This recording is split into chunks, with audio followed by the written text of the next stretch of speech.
So on behalf of the Middle East Studies Center at Brown University, I would like to welcome you and our virtual attendees who are following us on our live stream. And my name is Samina Tawatabi. I'm the visiting assistant professor of Iranian studies here. And I have the pleasure of introducing Dr. Clare Davies. Dr. Clare Davies is the Assistant Curator of Modern and Contemporary Art of the Middle East, North Africa, and Turkey at the Metropolitan Museum of Art. She has contributed to a wide range of research and programming and archival projects related to art and photography in the Middle East, since serving as Associate Curator of the Townhouse Gallery in Cairo from 2004 to 2006. She is the graduate of the rhetoric department at UC Berkeley and completed her doctoral dissertation on Egyptian modern art at New York University's Institute of Fine Arts in 2014. She was subsequently awarded the inaugural Irmgard Coninx Prize Fellowship at the Forum Transregionale Studien in Berlin. And she is the co-author of Robert Morris' Object Sculpture, which was published by Yale University Press in 2014, and has published regularly on contemporary art from the Arab world.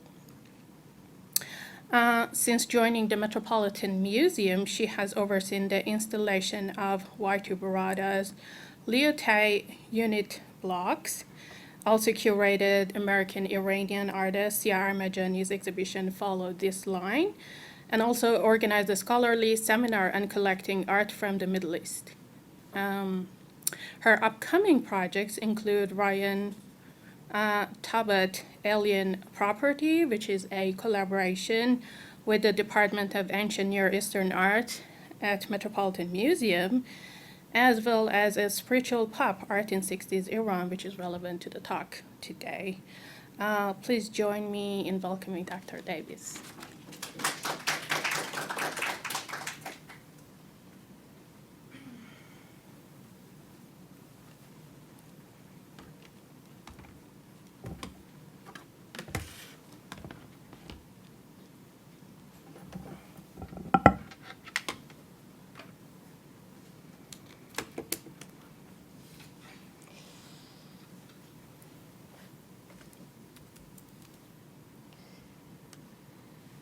Hello, everyone.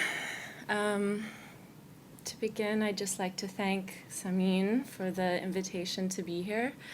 This is new research, and so it's really great to be able to present it to a group of interested and informed people, such as yourselves. And I'd also like to thank Barbara and Samaya for getting me here and organizing the trip and making sure everything happened correctly. So as I said, this is ongoing research of mine, so I welcome very much any feedback you have, any corrections, notations, anything of that sort. Okay.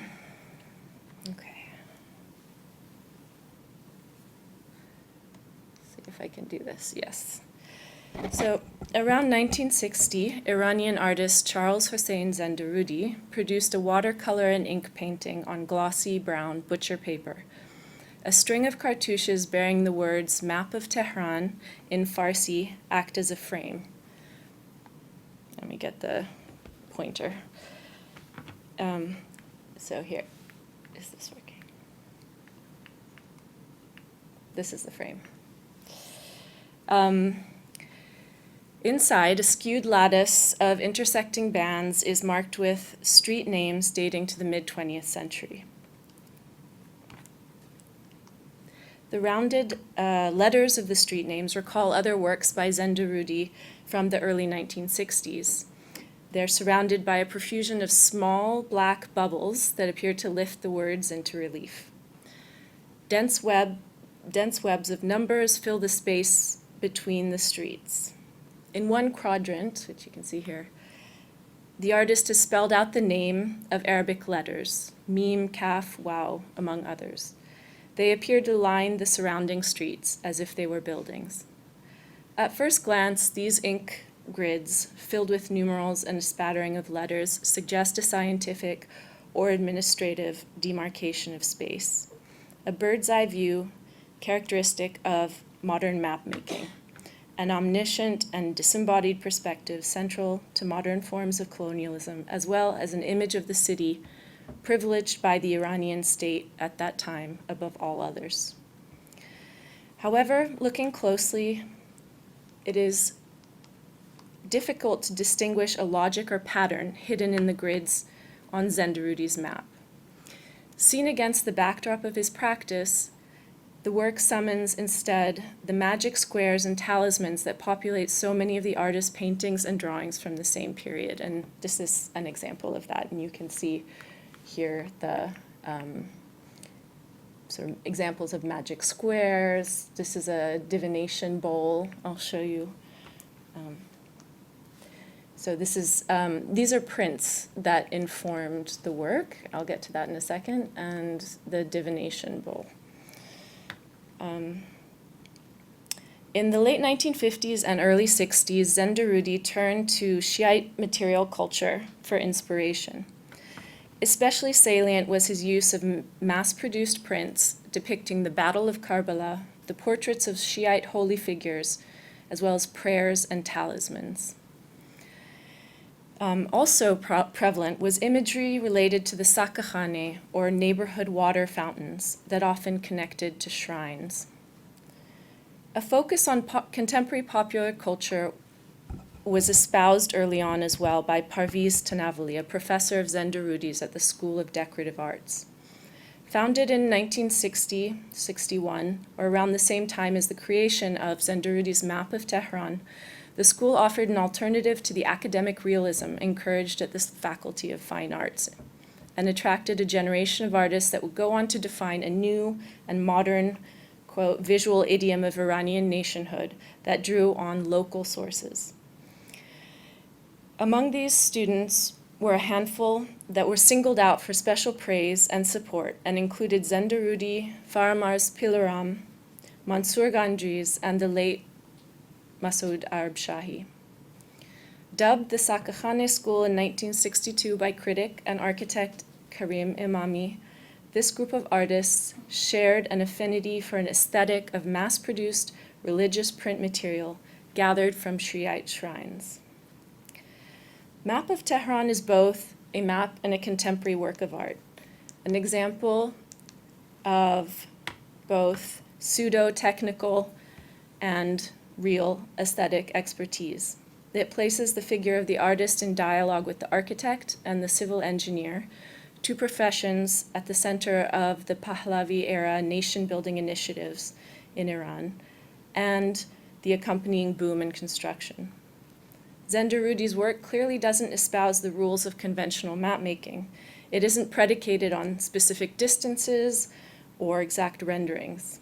Smaller streets are occluded, while major thoroughfares tilt erroneously east or west in defiance of their true orientation. I know this because I've overlaid this on the actual map of this area. The question of scale has been left aside, and Xandar Rudy hasn't bothered to pinpoint important sites or landmarks. Instead, he throws a loose net across the urban landscape. It is stretched or contracted in places, but offers a legible approximation of what might one find on the ground. Ultimately, the artist's map of Tehran begs the question of how these three classes of image and object, the map, the contemporary work of art, and the folk art, so-called print, relate to one another, a question, I will argue, that can only be answered by recourse to the city it references.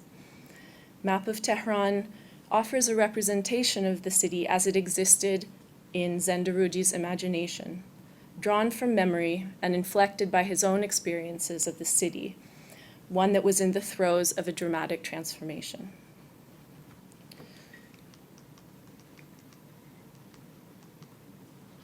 Here's an example of the Sokka Honey water fountain, and we'll get back to that. The location depicted in Map of Tehran is not fantastical, nor is it arbitrary. Xandar Rudy had delineated the contours of a specific segment of the city located in what this popular tourist guide to Iran from 1960 identifies as central Tehran. And this is the area, obviously, of Xandar Rudy's map. Khayaban Pahlavi, or Pahlavi Avenue, today's Vali Asr Avenue, a major north-south artery of the city, borders Xandar Rudy's map to the west. Saadi Street marks the map's easternmost edge. To the north is Shah Nadari Street, and to the south, Sepah Avenue. This area neighbored the city's historic Safavid city and lay just outside the expounded bounds of the city developed by Nasruddin Shah Qajar in the 19th century.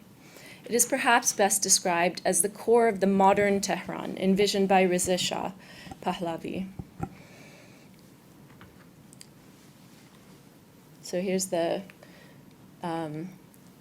original city, and you can see the Nasiri city has grown here. And then this is the expansion up until 1941.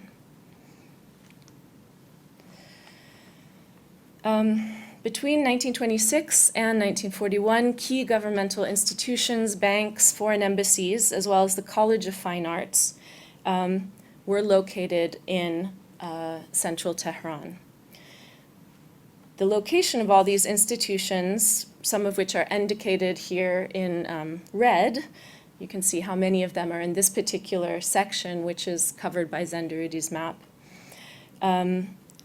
The location of these institutions was the modern city, and their subject was the new Iranian citizen. Central Tehran was to serve as an engine for producing the nation and the national subject. Government investment in arts and culture accelerated again after 1953 in the wake of the CIA-backed coup that deposed Prime Minister Mossadegh and restored full powers to Reza Shah's son and successor, Mohammad Reza Shah Pahlavi. How did contemporaries understand the relationship of aesthetics to political representation in this context? A generation of secular intellectuals and elites looked inwards. They promoted a secular vision of Iranian history associated with its rich poetic tradition and ancient artifacts. They embraced the study and preservation of folklore, proverbs, and popular customs.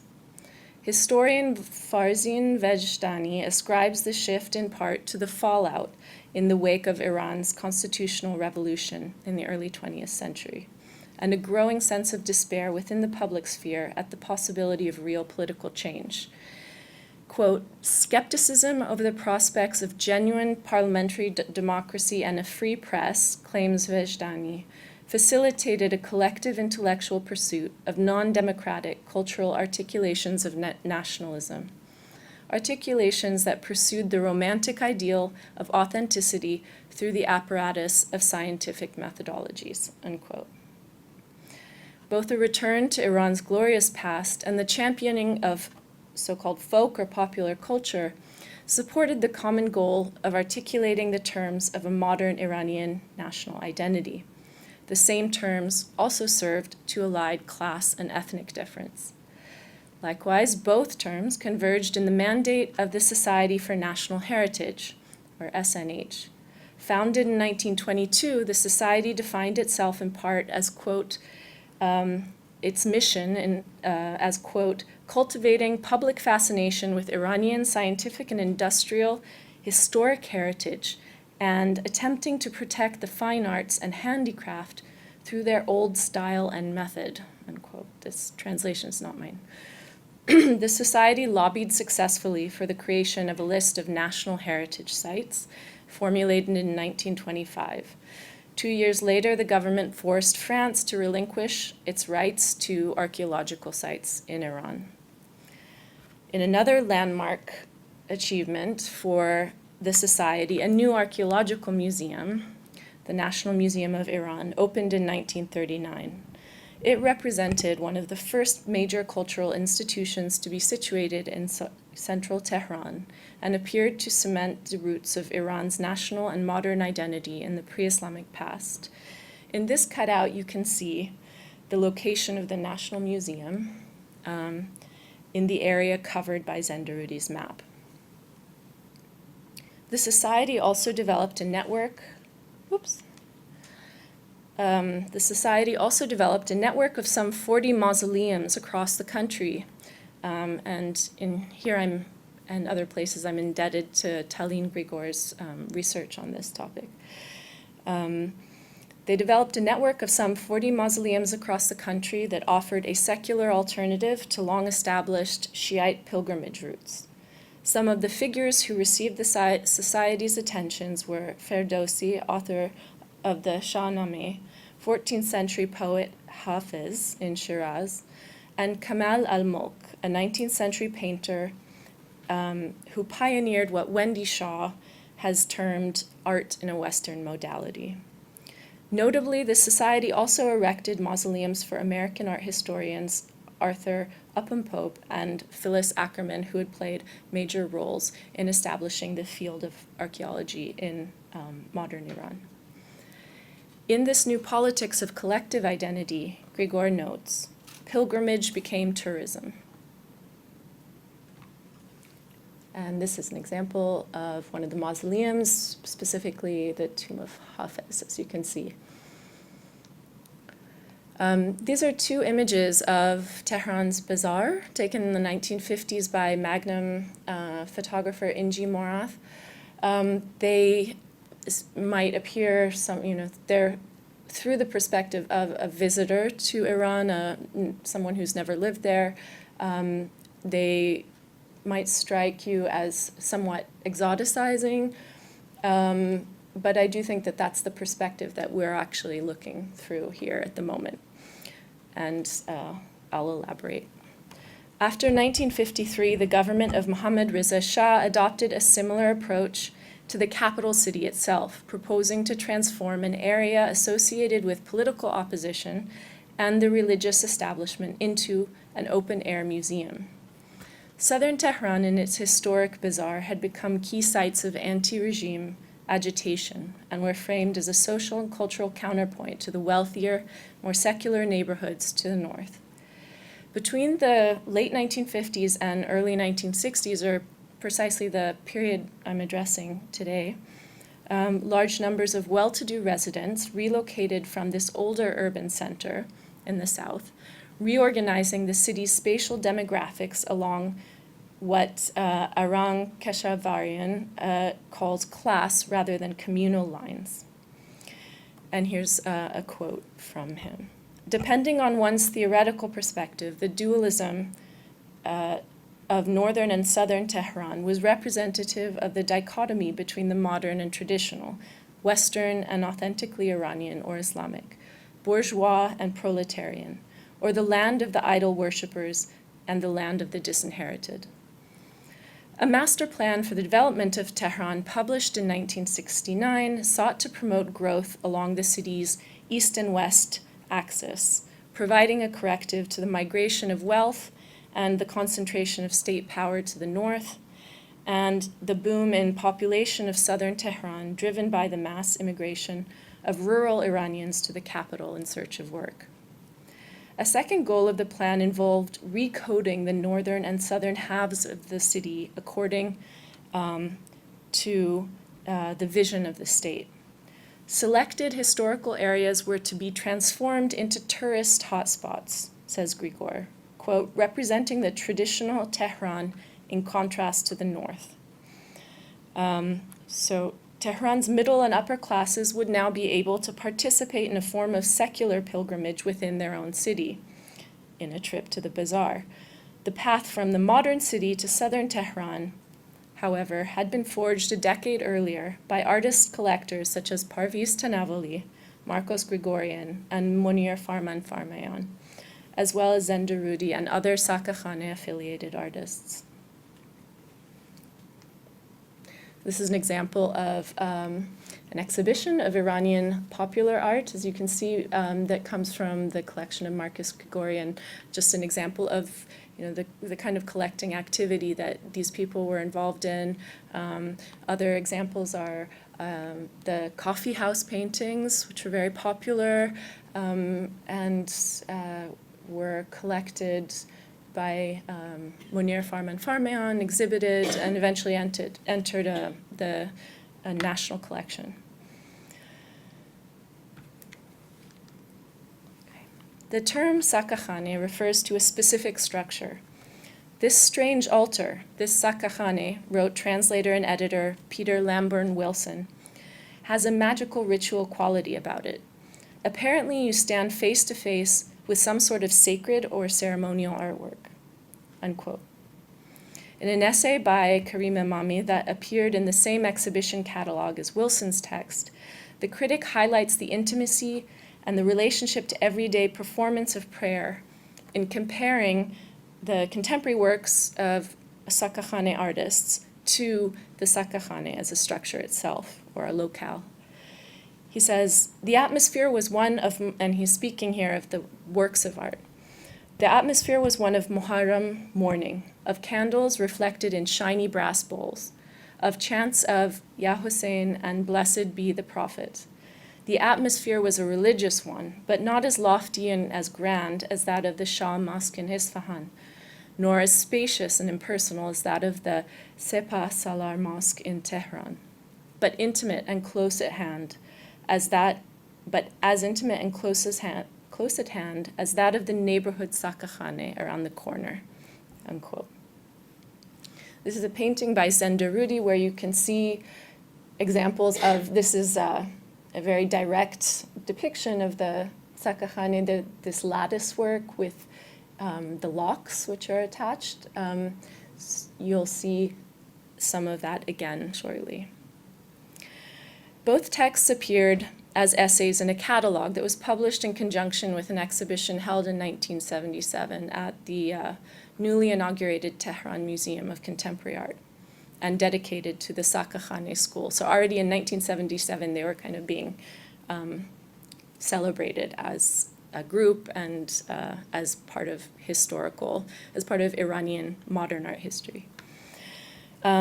The cover of this catalog featured an image of the lattice work associated with this is the cover of the catalog, associated with the water fountain, adorned with a lock, a small talisman, and scraps of cloth, all objects endowed here with the power to secure a wish, a prayer.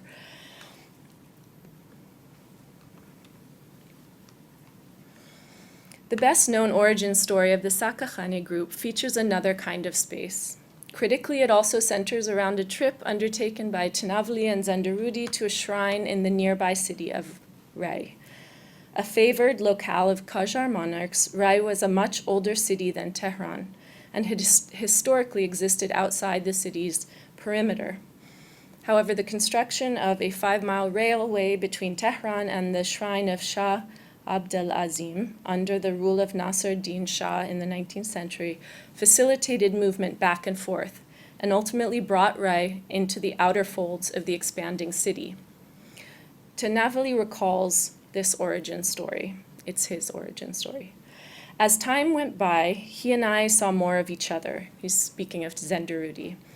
And he sometimes accompanied me on my trips to South Tehran. One day on a visit to the shrine of Shah Abdel-Azim, I bought my usual stock of pilgrimage prayers, religious posters, and other souvenirs. We returned to the studio and I got to work, while Xandar Rudy painted by himself in a corner. A couple of hours later, he had composed a sketch on cheap packing paper of one of these religious posters.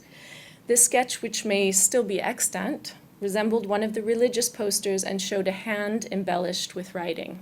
Maybe something similar to the work that I showed you earlier. So here we're back in Xandar Rudy's map. Here's southern Tehran, and here's actually a little arrow pointing to Ray, just outside of the scope of the map.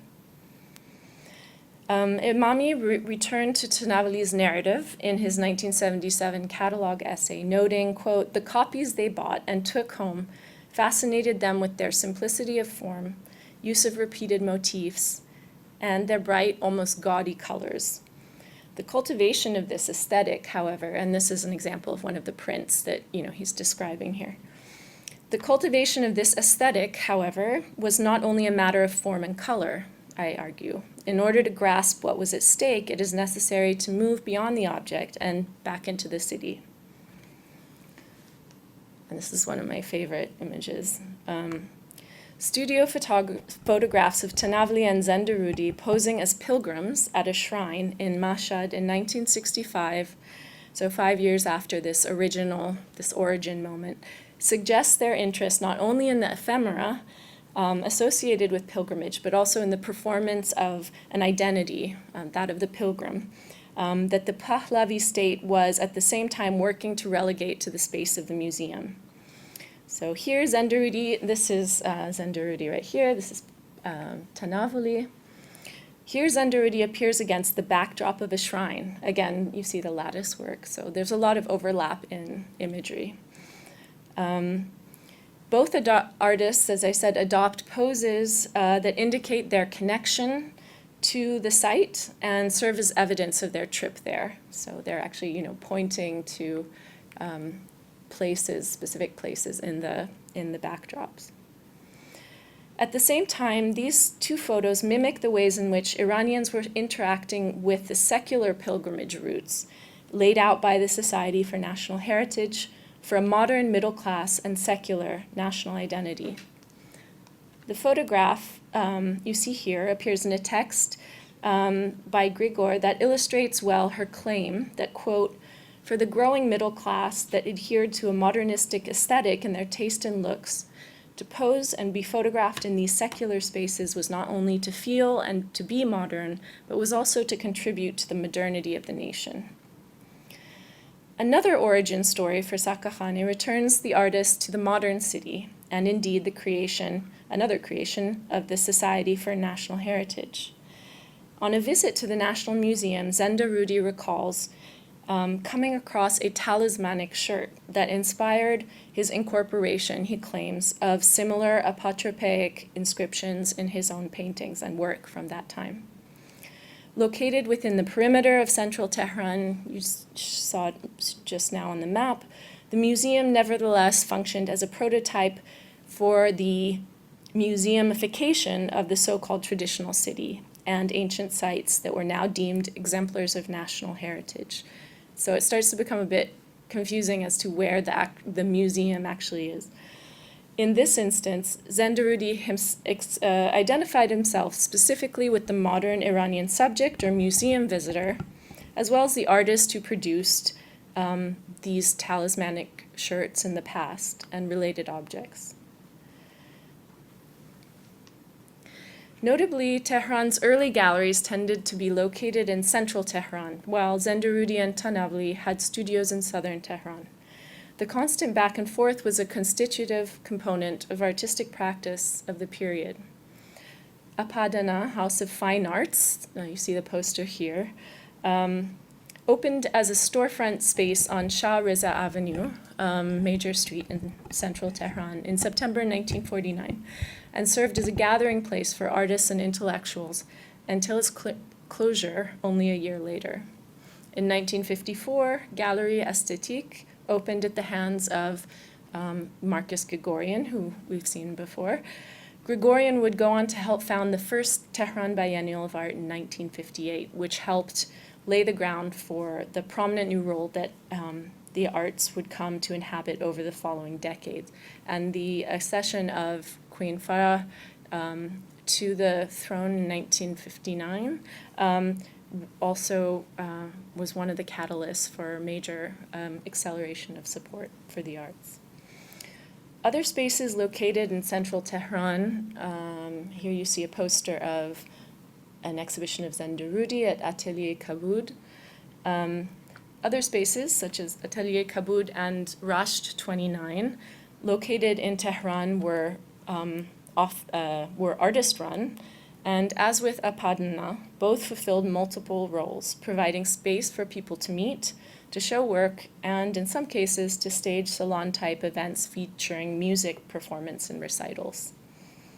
In an essay dedicated to the Sokka Honey School, art historian Hamed Yousefi observes that artists such as Xandar Rudy and Tanavali, quote, drew their raw material from working-class neighborhoods, but did not incorporate the urban proletariat as active participants, instead reducing this vernacular culture to a set of decontextualized symbols utilized in the service of state ideology in the aftermath of the 1953 coup, unquote.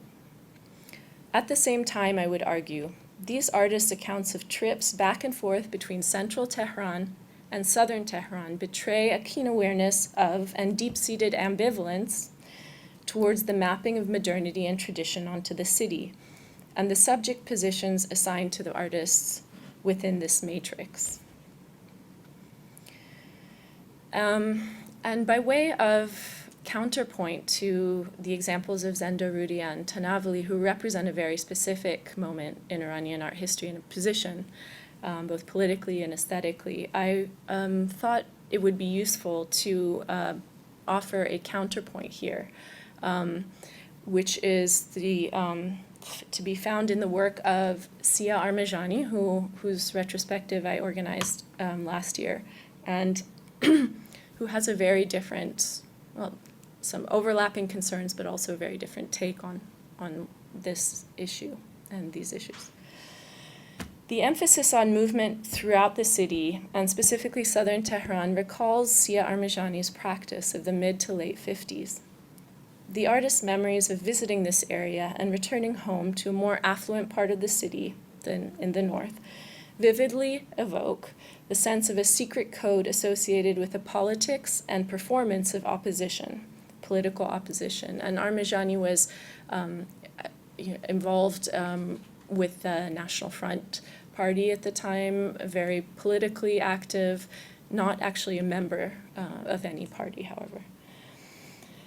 So Armajani says, well, you know, when we went to southern Tehran, we wore special clothing and shoes, which my brother hated. He would go with his younger brother. Then I would come home, take them off, and act normally. I had to watch my language because I had picked up the accent of southern Tehran. It was like acting at home.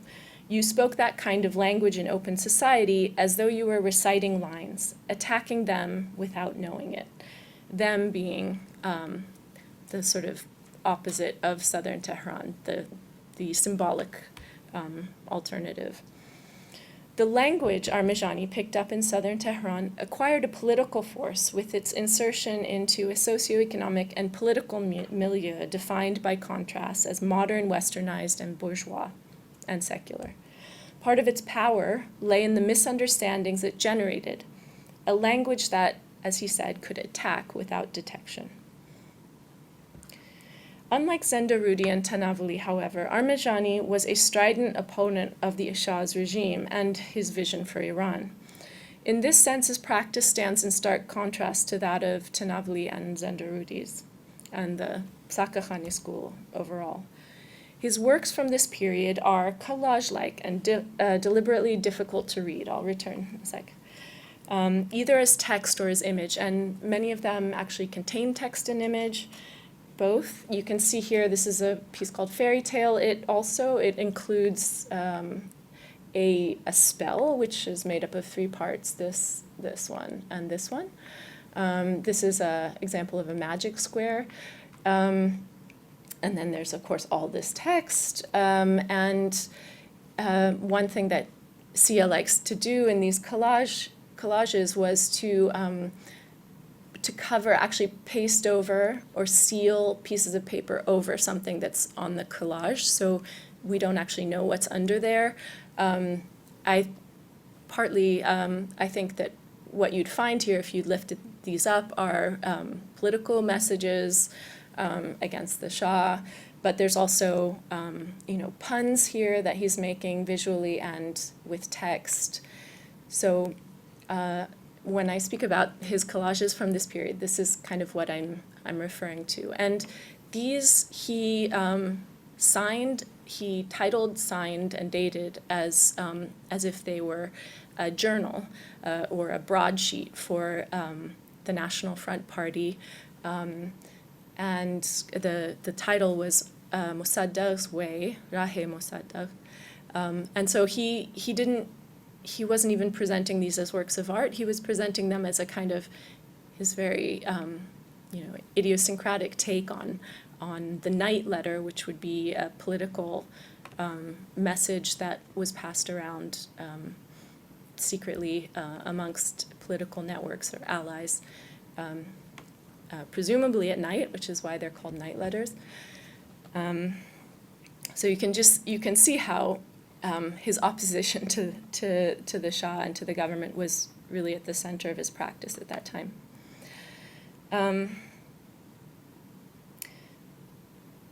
This work, Shirt, dates to 1958, just before he left Iran. He had to leave, and he went to the US to study. It's made, in fact, of a suit lining, it's not a shirt, that belonged to his father. His father was a well-to-do merchant, and he had an office in the Bazar. It's also reminiscent of his description of wearing a scratchy suit and kind of going, undercover in southern Tehran. There are snippets of popular folk songs, children's songs, Persian poems that everybody knew, and they're sort of scrawled across the lining in a way that suggests that they've kind of caught in the folds of this suit lining as he's walking through that part of the city. That's what I imagine, anyway, when I see this work. It was the very familiarity and commonness, in both senses of the word, that charged the kinds of texts he was choosing, the poems, the songs, with critical power, while protecting him from the censure of authorities. So you saw he actually covers up covers up texts. He traces over text so that it's very hard to read. Parts of this are illegible even to native Persian speakers or Farsi speakers. The idea of hiding and revealing messages was very much a part of his work at the time.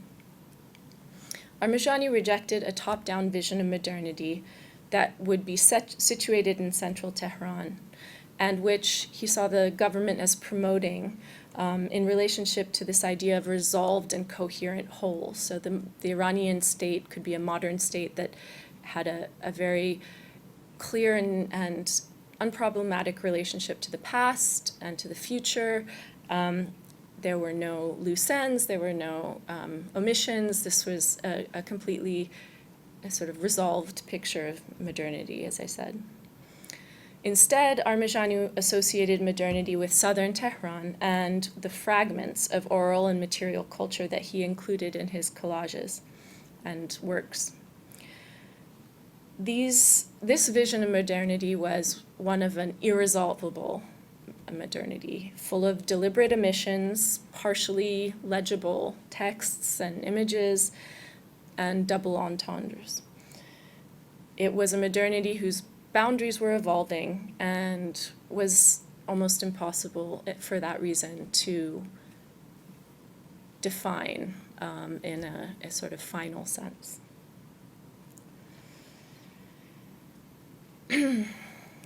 So in conclusion,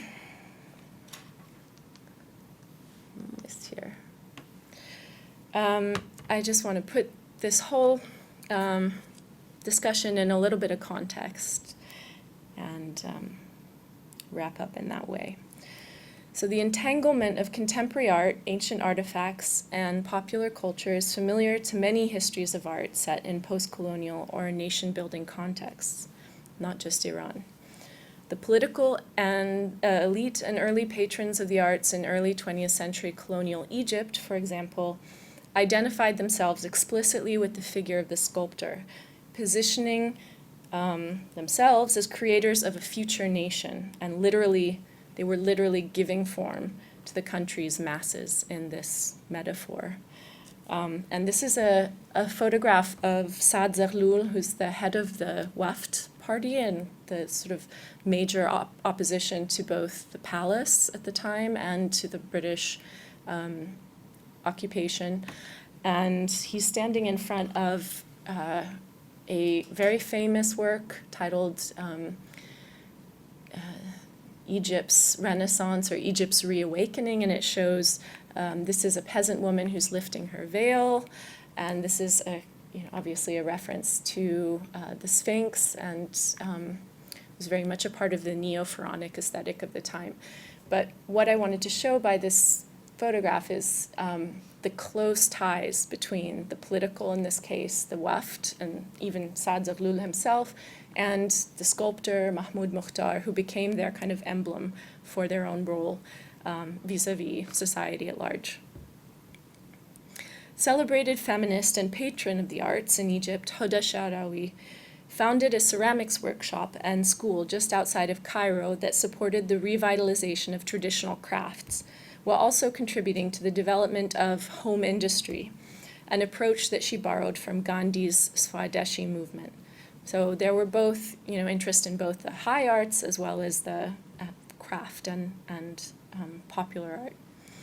While explicitly anti-colonial in nature, however, Sha'rawi's vision, just as the vision of the Weft Party for the arts, fell safely within the bounds of the domestic, social, and political status quo. The use of folk art in the construction of a national style or school of art has historically accompanied an inclusion and occlusion of the folk that the latter claims to represent. It has also provoked accusations of self-exoticism and a reliance on colonial or imperial era ethnic and cultural tropes. In some instances, artists embraced local arts and craft as an antidote to the growing influence of European models on contemporary practice at home, while rejecting the concept of a national essence or identity. So I don't mean to imply that all of these moments or all of these artists were caught up in a kind of, sort of very class stratified vision of the nation. In Morocco, for example, in the 1960s, a group of artists called for a decolonization of culture, it's their term, while rejecting affiliation with a local elite or bourgeoisie, choosing to adhere instead to a vision of global class alliance promoted under the banner of the Third World Liberation Movement. And this is a small picture of some of the artists in the main square of the city, and they're exhibiting their work as a kind of a statement about not wanting to exhibit in the available spaces of the time, which were included cultural centers of foreign countries, and other spaces they saw as kind of colonized. And this is, as you can see, a advertisement for that exhibition in the square. So finally, in 1960s Iran, most artists were dependent on the state, and many of them benefited richly from the support that it afforded. Increasingly, they received support also from some of the country's most powerful private businesses, namely banks and construction companies, and were awarded prestigious commissions to produce works of public art for the city. Nevertheless, they were not blind to their position within a program for modernity managed by the political elite and imposed upon a largely disenfranchised population. The irreverence and eroticism that permeates so much of their work at the time, and I'm thinking of Xandar Rudy, Tanavali, and Pilaram in particular. And so this irreverence and eroticism, which is also today seen as part of, I think, characteristic of the Sokka Honey school style, if there is such a thing, testifies to their ability to create works of art that spoke to multiple audiences simultaneously. So I'll just go forward and then back. This is a work by Pilaram from the same period. It's untitled, and if you know his work, you can see that he's kind of merging architectural references, perhaps to mosque architecture. Certainly, this is sort of religious standard, Hand of Abbas, and he's merging that with what is pretty recognizable as a nude female figure. In another piece, this is one of Xandar Rudy's, perhaps his first piece, certainly one of the first. It's a kind of, it's borrowing from the historic form of painting whereby you have the Battle of Karbala, the major sort of moment of the Sunni-Shia split, depicted in various scenes, and you have somebody nearby next to it who's narrating that story using this this painting. So in this case, Xandar Rudy has made his own, and he has titled it, "Who is this Hussein that everyone is so crazy about?" Of course, his name is Hussein Xandar Rudy, so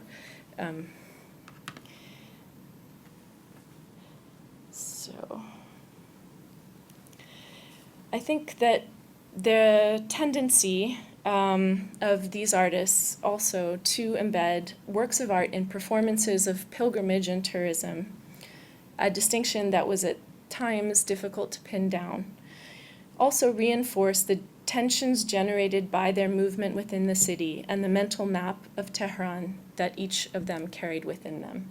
So in working on this material, I feel like I've come to recognize how much a part of a part of reading the work or seeing the work is about their relationship, as I've been arguing, to the city, to both, the kind of symbolic city, the official city, to their own experiences of the city, but certainly in reaction to the kind of vision of modernity that was being imposed on the city by urban planners and the government at the time.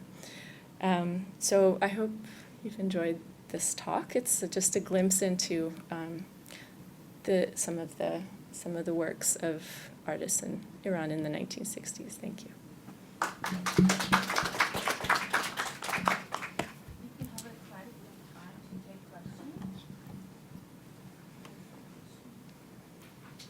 Yes. Thank you so much for your talk. I was really interested in the idea. Can you hear me, or is this? I can, yeah. So I was very interested in the idea of secular pilgrimage that you presented, mm-hmm. And I was wondering if, because the artists of the Sokka Honey school drew so much from religious tradition and cultural ties and forms, if you could consider the gallery spaces that they presented in to also be sites of secular pilgrimage within Tehran, similar to like how the mausoleums were built in drawing from religious forms. Yeah, it's a good question, and I think I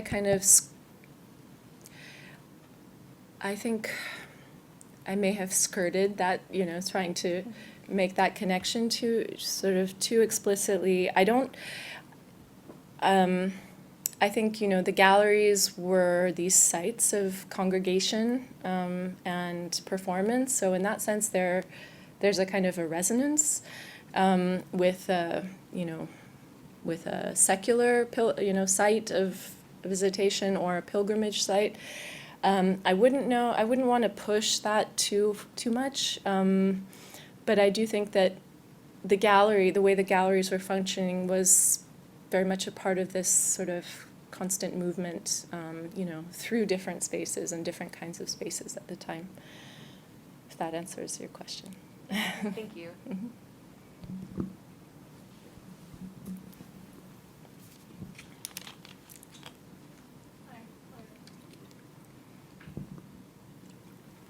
Thank you for this great presentation. So Claire, I think I have a question about the map of Tehran by Xandar Rudy. Mm-hmm. It's very interesting to me, the date of that map, which is if I'm not wrong, 1961 or 62. And, around this time, I think it was 1957 when the Situationist Internationals and Paris produced counter maps of Paris and other European cities, especially I think the Naked City is from 1957. Is it possible at all that Xandar Rudy was aware of Situationist Internationals and the ways in which they reimagined maps of European cities? Because to be honest with you, I kept looking at this map and then the map of Tehran that you showed us, upon which this is based, and I don't see anything other than reproduction of what it is, what they had. So I was wondering if you could reflect on this. Like, what is the artist's take on the map of Tehran? What is he trying to do with it? Was he aware of what was going on among the artist circles in Europe at this time? Thank you. That's a great question. I think my response to what is he doing in this work? One answer is that he's combining the kind of a sort of scientific or technical bird's eye view of the city. It's very simplified, it's imperfect. But then when you zoom in closer, you see all these grids of numbers and letters that he was incorporating at the time into, as under the, classification of talismans or magic squares, that kind of thing, into his work. So he's definitely combining these two very different, positions, that of the technical expert who's building the city and that of the kind of marginalized, practitioner of magic and spells who was associated with southern Tehran. Whether he knew about the situationists or not is a really important question that I don't have an answer to yet. So this is not dated. So my dating is, based on my understanding of the work and his kind of career. He left Tehran for Paris around the same time as he made this. I think he made this before he went to Paris, but I'm not sure. So he very well might have known about the Situationists and, the dérive and this kind of practice. But it's hard to, build on if he was trying to make a connection there or not, just with this work. I think, if there's, hopefully other works will turn up that might speak to that better. But I think it is a really important question. Yeah, thanks.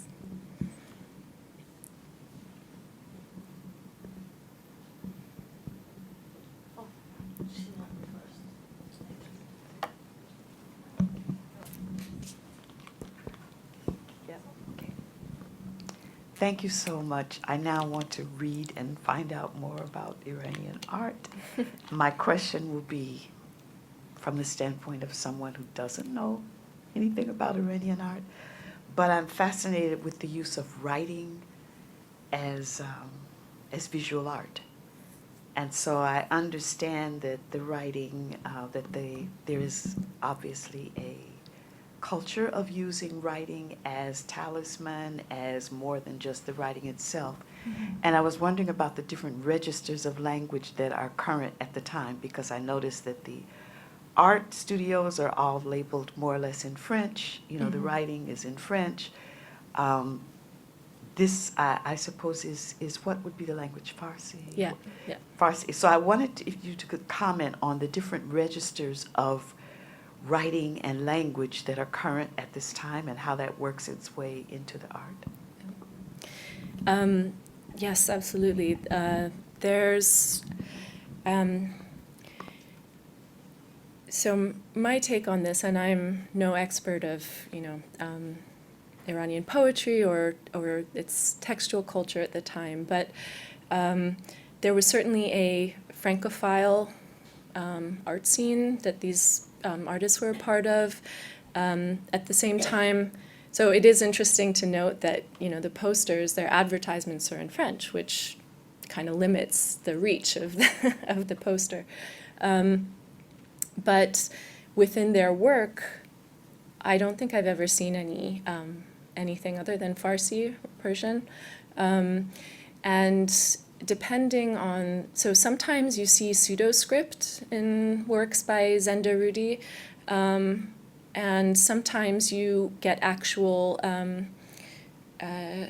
quotations from poetry, other sort of highbrow sources, but also you sometimes find language that looks like it's been snatched from the context of the sort of commemoration of the Battle of Karbala, which was often reenacted, or just the kind of language that you'd hear around places like a shrine or other pilgrimage sites. So there's a lot of different registers going on, and I think that that's one of the major sort of tasks that's ahead of anybody who's doing a study of this work.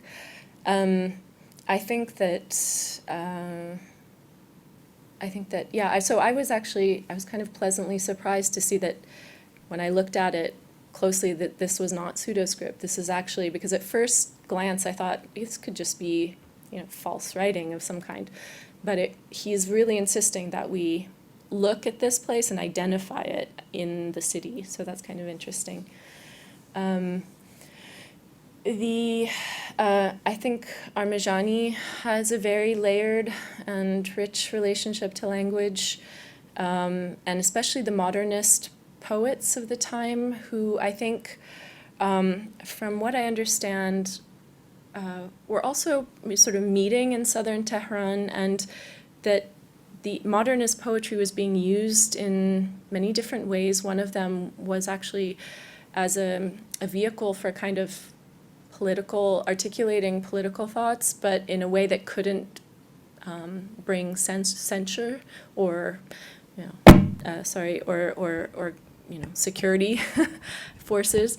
So apparently, a poem is a poem, but if you recite the right lines in the right place at the right time, it can become a very political statement. And so that's one of the things that I think that Armajani was definitely playing with, using these bits of language that were so common that you couldn't fault him for, saying something out of line, but putting them in a context where their meaning was pretty difficult to miss in terms of the political, stakes. I don't know if that answers your question.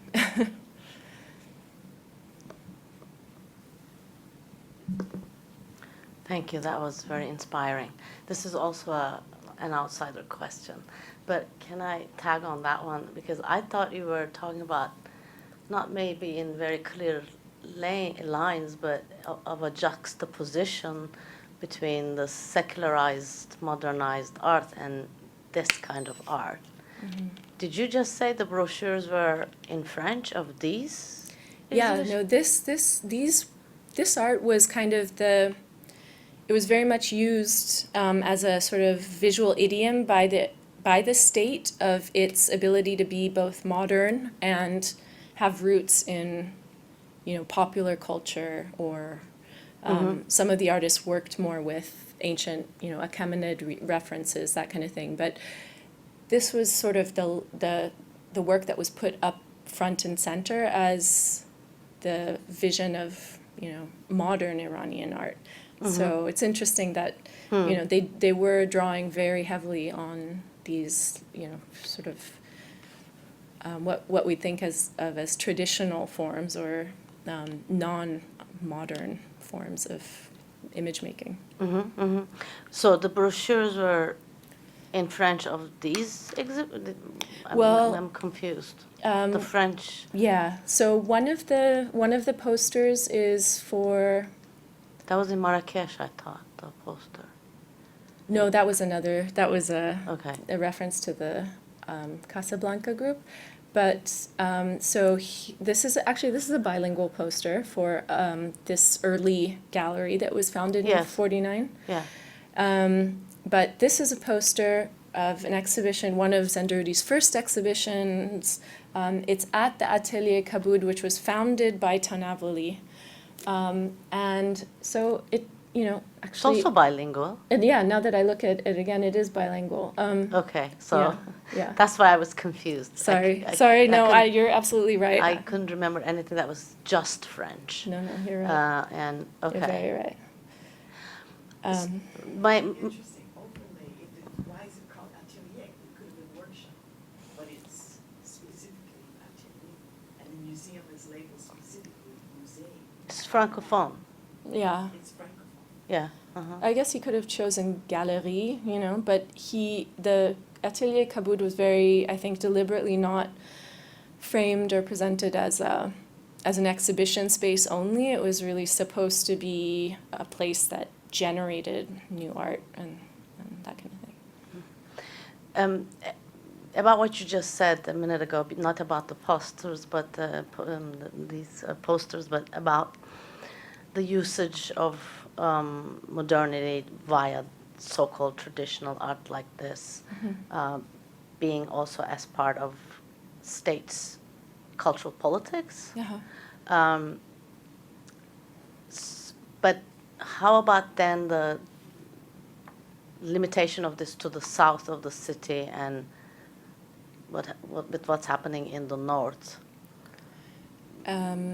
Because I thought you talked about the city in northern and southern lines, and the north represented more the secular musée, mausoleums, and where modern people went. Yeah. South was more,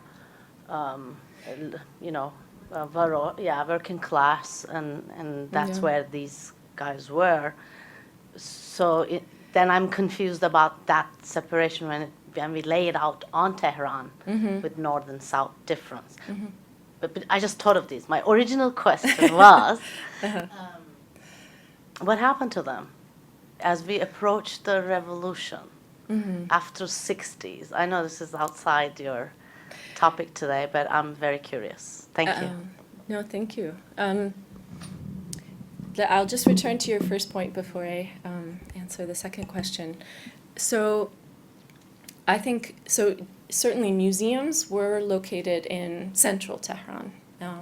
And southern Tehran was started to be seen by the government as an open-air museum in a way. So it's like you had this, first you had these museums that kind of brought in from outside ancient artifacts or folk culture and displayed them in the modern city. But then you have this shift towards actually seeing the city itself or parts of it, very specific parts of it, as a kind of, living museum. So, yeah, how that plays out is, I think, an interesting question for me, and how these artists were, in that case, the identity of the museum starts to go into flux when you start thinking of parts of the city as a museum. So that's the kind of what I was thinking about in that context.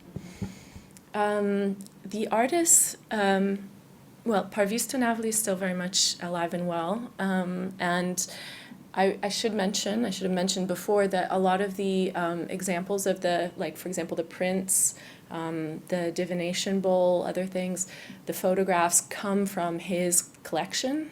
So these are I assume the things that he was actually collecting at the time.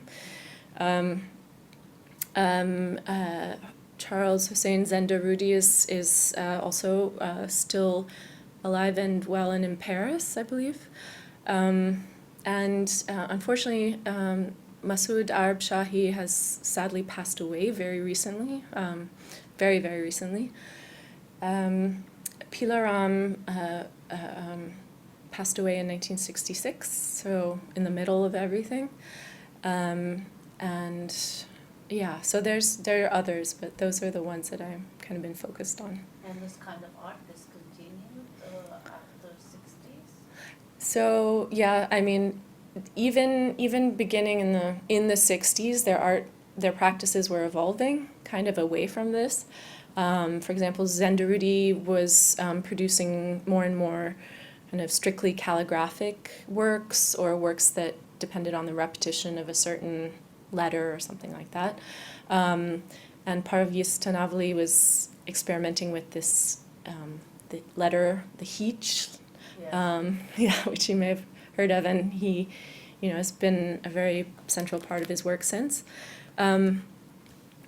But of course, in '79, because of the close affiliation with the government and the royal family, there were certainly problems, with that. But I think this period was very suspect for the government that came afterwards, and so there's been, at the same time, Tanavli and Xandar Rudy have had major shows at the Tehran Museum of Contemporary Art in recent years, so they're being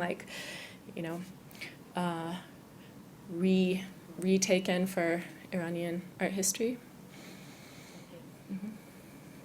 Yes.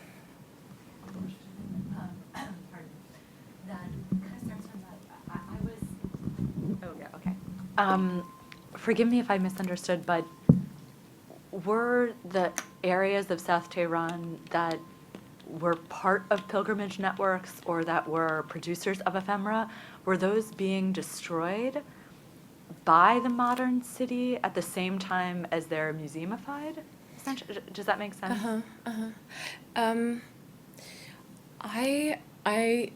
I think that essentially these sites were disappearing, and even the use of the mass printed material had replaced earlier handmade forms. So this, I don't think that there was a government program to get rid of these sites specifically, but it was something that was definitely happening at the time, and was part of, I think, the value that was attributed to them by the artists, and also their, the way that they started to be seen as museum objects by other people, because this project of modernity was sort of wiping that out at the same time.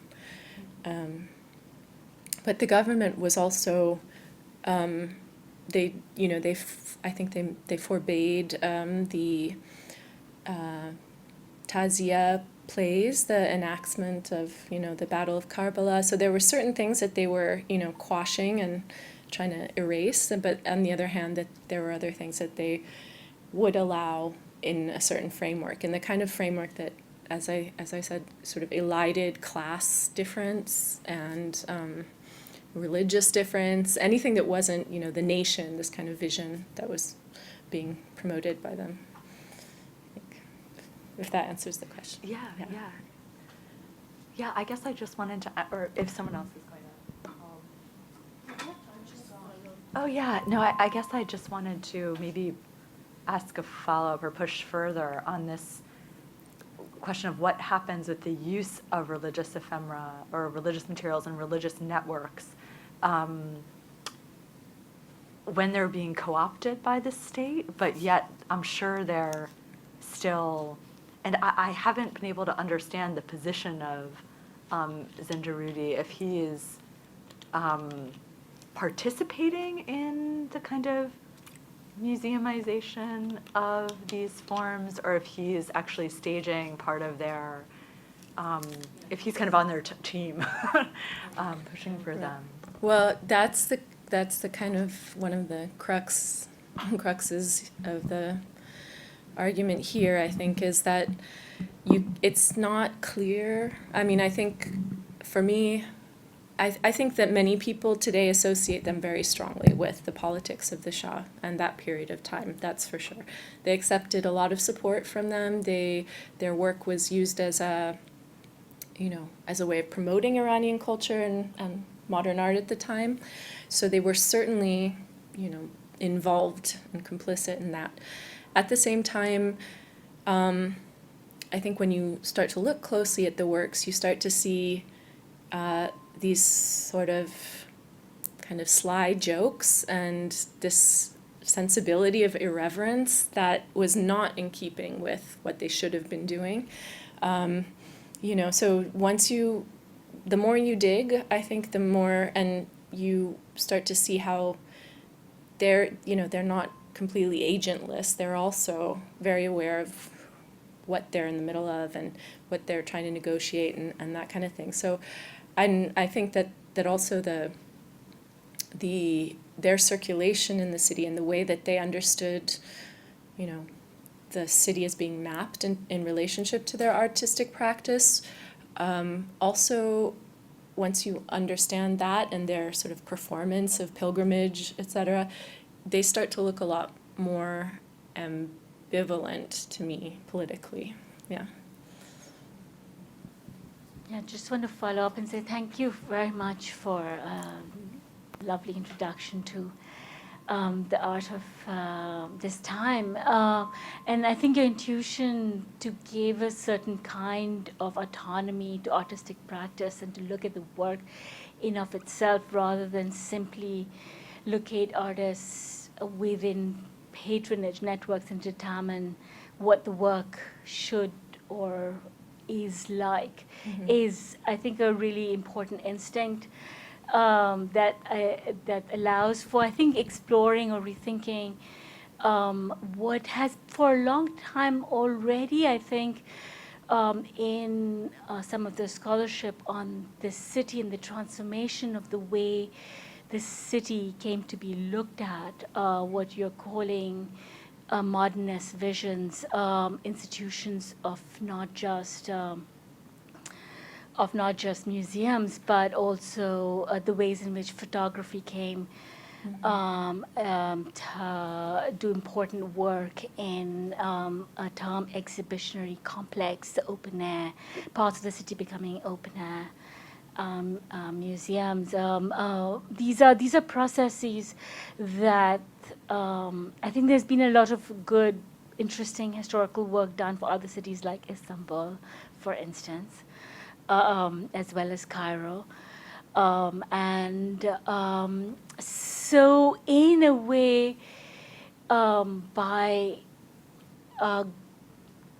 using the work of the artists to think with these processes, which have been already understood. I mean, if we've already understood the project of modernity vis-a-vis the formation of these kind of modern institutions and modern apparatuses and modern technologies that come into play. But then through the work of these artists, it's an opening to rethink the way in which that modernist envisioning or remaking of the city was more fraught or more textured or more, and also when we think of the politics, to not just think of the politics in terms of pro-state or anti-state, but rather many different kinds of political formations taking place, which might be an opening for rethinking the history of this period. Now that it's not pre-revolution and not post-revolution, but rather a moment of distance, or one could say even a return to, as you're saying, these artists are once again being repositioned in the center of Tehran, and a way of rethinking this historical moment anew. And so I'm just wondering if there's writing of that kind, if that's your sensibility of is there a milieu of writing that is rethinking the projects of modernity, not from the state perspective, but from the artist, and thus asking and enabling new kinds of questions and new kinds of possibilities. Thank you for that. I hope that I have accomplished some of the things that you've just described. Certainly would be my intention. I think that this is an approach that I developed in writing my dissertation on modern art in Cairo in the 20th century. And I found extremely helpful in sort of understanding the nuances of what was going on and what you're seeing in the work. And you know, Cairo is another example of one of these cities that's divided into two. It had its, you know, old city that became Islamic Cairo, again, a sort of museum-ifying gesture, and it had its European city that was built in the mid-19th century. So that, the actual division of space into modernity and, you know, tradition or the past is incredibly interesting, especially as it was acknowledged as that at the time by many people, by most people. I think I haven't seen a similar study, but I haven't at all reviewed, you know, all of the literature, but I'm not sure that I would be able to identify an art historical study of that kind, although there's been some really interesting interventions into the, you know, the city and its relationship to art, but perhaps from a different angle. I think Pamela has written about this and other people.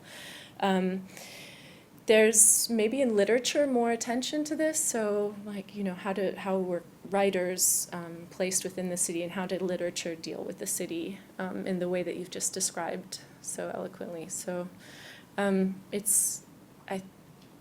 think that, you know, it's something that I certainly want to explore more and hopefully find, you know, there's probably something really obvious that I'm forgetting now, but yeah, I found it very fruitful.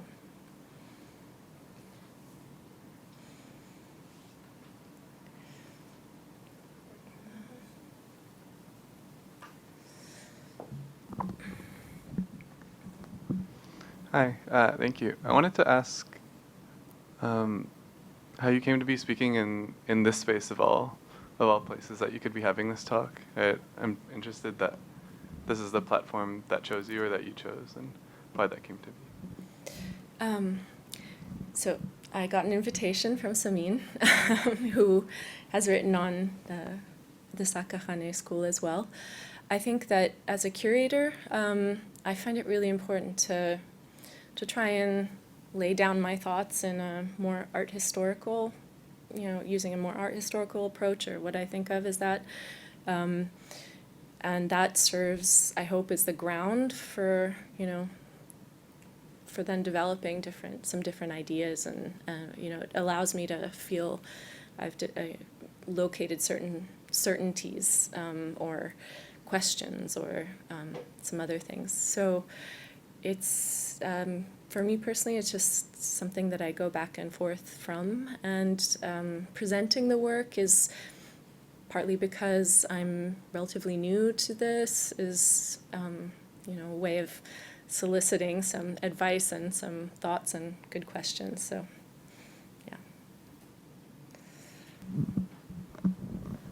Well, then, building on the extensive but instructive compliments of my co-listener, and also giving my own answer to his question, when I'm stuck and I'm just thinking along in a rut, I read art historians. I happened upon this kind of way of refreshing or redirecting my mind maybe about 10 years ago, and it never disappoints me.